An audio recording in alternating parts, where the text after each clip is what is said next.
안녕하세요. 맥키네지 투자클럽입니다. HLB 계열 종목인 HLB 테라피틱스의 NK 신경영양성 각막염 치료제 관련해서 미국 전문평가기관에서 최소 1조 가치평가 받았다는 소식이 나왔죠. 자, 오늘 생명과학 제약 테라피틱스 글로벌 차트 흐름 중심으로 한번 살펴보도록 하겠습니다. 자, HLB 테라피틱스의 신경영양성 각막염 치료제 관련되는 부분은 자, 7월 31일에 clinicaltrial.gov에 들어가시게 되면 지금 시어2 임상 3상 관련되는 유럽에서 이제 진행되고 있는 게 시어3고요. 그다음 미국에서 이제 지금 진행하고 있는 거는 시어2입니다. 그래서 프라이머리 이제 컴플리션 데이터가 7월 31일이고 그 다음 임상 완료일은 이제 11월 정도에 되어 있습니다. 그래서 3상에 대한 결과들을 이제 연내에는 볼 수 있는 게 이제 신경영양성 각막염이고, 그 다음에 이제 리보세린과 캄네리주막 관련되는 부분에 이 FDA 이제 결과가 이제 임박해지면 계열 종목이 이제 테라피틱스의 포스트 리보세란이 관련되는 부분의 파이프라인의 그 가치 평가들이 올라갈 수 있는 어떤 분위기이기 때문에 가장 중요한 이 신경영양성 각막염, 그 다음에 안구건조증, 그 다음에 교모세포종, 이런 부분들의 어떤 가치가 뭐 올라갈 수 있는 어떤 분위기죠. 그래서 글로벌 3상을 진행 중인 신경영양성 각막염 치료제 RGN이오고, 요거는 이제 동일한 기전을 가지고 티모신 베타 4를 가지고 안구건조증하고 이 신경영양성 각막염을 같이 이제 치료 제로 이제 개발 중이라고 봐야 되겠죠. 미국 유수의 전문 평가 기관에 의뢰해서 가치 평가를 진행한 결과 최소 다운사이드 케이스가 1조입니다. 그리고 이게 이제 뭐 최대로 보게 되면 업사이드 케이스로 보면 3조대까지 평가를 받고 있는데요.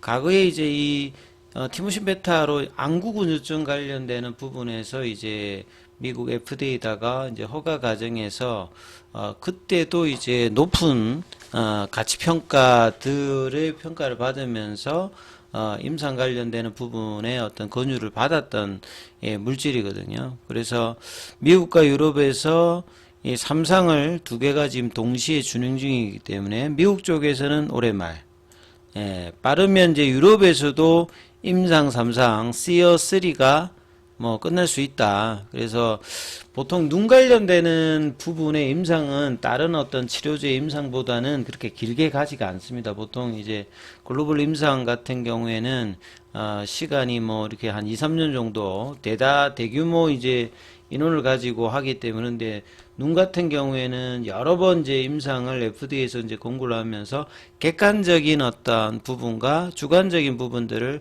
다 만족해야 되고, 그렇기 때문에 이제 여러 번을 통해서 이제 임상을 하는 게 보편화되어 있는 부분이다, 이렇게 보시면 되겠죠. 그래서 조단위 평가를 받게 된 데는 미국 시장이 세계 최대의 어떤 시장이고, 세계 최대의 시장이다 하는 말은 그만큼 이제 약의 약가 자체가 일단 뭐 유럽에 비해서 두세 배 정도 높고요.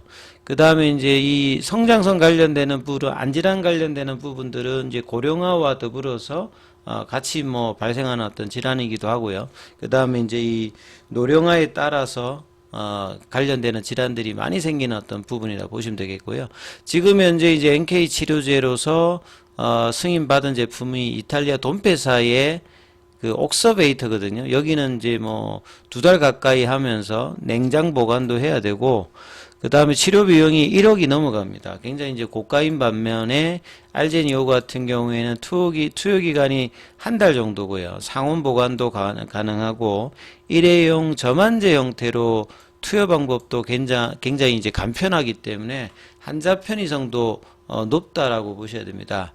자, 그래서 이제 테라피틱스가 IR 행사를 통해서 복수의 이제 글로벌 빅파마가 이 듀 딜리전스를 진행 중이라고 밝혔기 때문에, 자, 이 부분에 대해서 이제 향후에 모멘텀이 계속 있다, 이렇게 이제 뭐 볼 수 있는 거죠. 자, 그리고 이제 과거에 이제 또 한참 이제 주력이었던 게 안구건조증이죠. 이제 G3 BNT일 때 이거로 이제 사실은 한 3만원 부분까지 갔다가 이제 안구건조증 관련되는 부분은 전략적 선택으로 이 신경성 각막염이 좀 더 이제 임상 쪽에서 진행 속도를 내고 안구건조증 관련되는 부분에서도 이제 테라피틱스가 여기도 보시면 이제 티모신 베타 포옥제라고 되어 있잖아요. 그래서 이제 임상 3상 관련되는 부분 이 부분들을 이제 결국 동일한 기전을 가지고 허가 관련되는 부분을 진행하고 있는 어떤 부분들이거든요. 그래서 HLB 테라피, 안구조증은 여러 이제 빅파마가 아니더라도 국내에도 그렇고 여러 곳에서 이제 이 부분들의 도전을 하고 있는 어떤 시장이다 이렇게 좀 보셔야 되겠죠. 그래서 이 그 테라피틱스 내용을 보면 안구건조증은 하나의 증상이나 징후, 그러니까 증상이라고 하는 말은 이제 뭐 환자 입장에서 보는 어떤 징후라든지 그 다음에 의사 입장에서 바라보는 증상, 이런 어떤 발병 기준으로 설명하기에 어려운 질환이다. 그러니까 이제 결과를 보실 때 그 심텀 관련되는 부분과 이제 증상이나 징후가 같이 다 만족을 해야 되기 때문에 허가를 여러 번 해야 되고 뭐 이런 점이 객관적 주관적 부분의 지표들을 만족해야 되는 어떤 상황이 좀 다른 질환하고 좀 차별이 있다 이렇게 좀 보셔야 되겠죠. 그래서 일관성이 있는 데이터를 반복적으로 확보해야 된다. 여러 번의 임상으로. 하지만 반드시 네 종의 서로 다른 임상을 수행하는 것은 아니기 때문에 하나 임상에서 여러 지표를 설정해서 확인하도록 이제 임상 디자인을 뭐 한다 이렇게 뭐 보시면 되겠고요. 그래서 안구건조증 신약 후보 물질 RGN259 똑같죠. 이 신경성 각막염하고 여기는 총 1,500명의 안구건조증 환자를 대상으로 기존에 이제 어라이즈 1, 2, 3를 미국에서 했습니다. 그래서 이제 네 번째 이제 어라이즈 4 관련되는 부분을 이제 진행할 예정이다. 본래는 사실은 올해 작년도에 이제 이야기가 나왔다가 지금 이제 신경성 각막염 쪽을 좀 더 전략적으로 선택한 상황이다. 이렇게 이해를 하시면 될 거예요. 그래서 2022년도에 그 네 번째 안구건조증 관련해서 임상에 대해서 이 프로토콜 특별평가 이거는 이제 이렇게 보시면 됩니다. 보통 이제 그 계속 이제 글로벌 임상을 하게 되면 그 한자적인 어떤 부분이라든지 이 모든 임상에는 시간과 비용이 다 들어가기 때문에 이 부분들에서 사전적으로 뭐 SPA를 신청해서 이제 이 부분들을 만족하게 되면 나중에 이제 승인 과정할 때도 이 프로토콜 관련되는 부분들만 문제 없으면 승인을 해주는 이런 어떤 형태로 이제 진행하는 게 이제 SPA 제도라고 보시면 될 것 같고요. 그래서 이제 안과질환 관련되는 진행할 뭐 자금은 지금 충분히 HLB 쪽으로 이제 오면서 유동성 공급을 받았는데 앞서 말씀드렸듯이 전략적으로 신경영상 각막염 NK 이제 치료제 관련되는 우선해서 지금 개발하고 있다. 다른 문제가 있는 거 아니고요. 그래서 임상 미국 임상 3상이 이제 올해 11월 달에 예상으로는 마치기 때문에 안구증 관련되는 부분들도 이어서 이제 바로 하기 때문에 테라피틱스도 하나가 이제 되게 되면 다음 임상의 어떤 진행까지 이제 결과가 이어질 수 있는 어떤 부분이 있다. 요렇게 이제 이해를 하시면 될 것 같고요. 자, 차트 흐름을 보시게 되면 테라피틱스가 지난주 화요일부터는 5일 동안 연속으로 지금 양봉을 내면서 지난주 이제 금요일 날에 이제 볼린저 밴드 상단 그리고 오늘 돌파해서 장중에 한 9,800원대까지 올라가면서요. 이제 만원대 다시 돌파.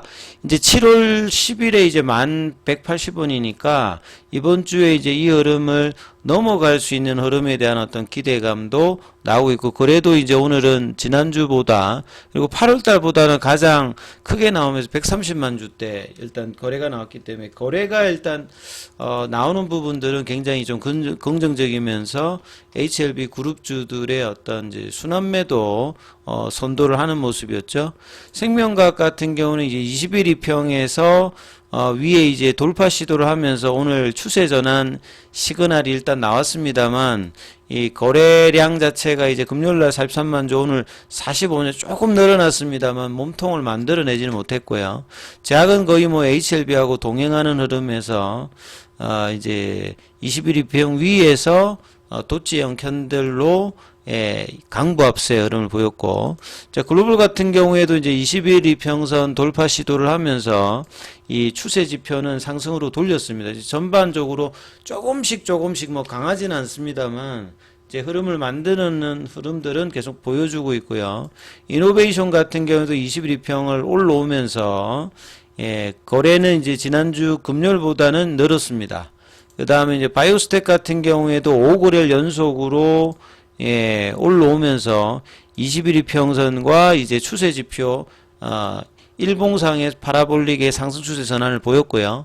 파나진 같은 경우에는 여전히 이제 21선 돌파가 안 되면서 거래는 이제 금요일보다 좀 더 줄으면서 21선 저항을 아직 이제 돌파를 못 했는데 거래량 좀 더 나오면서 흐름이 나야 될 거고요. 결국 테라피틱스가 이끌었던 부분들이 HLB와 HLB 제약, 생명과학으로 이어지는 순환매, 그 다음에 글로벌까지 이어지는 흐름이 나와서 거래량이 좀 더 분출하게 되면 지난주보다 좀 더 윗단이었던 흐름들, 그리고 이제 HLB 기준으로 보시게 되면 85,000을 넘느냐가 이번 주에 일단 가장 중요합니다. 그리고 거래량을 돌파해서 거래량이 뭐 최소한 이 7월달 같은 흐름이 안 되더라도 뭐 100만 주 이하가 아니라 뭐 한 3, 4, 500만 주대 이런 흐름으로 돌파해야 이 9월달 리서브미션을 앞두고 이제 이 부분을 반영하는 또 주가 흐름이 나올 수 있기 때문에 거래량 증가와 양봉 흐름들이 나오는지를 계속 이제 지속적으로 살피면서 흐름 보셔야 되겠습니다.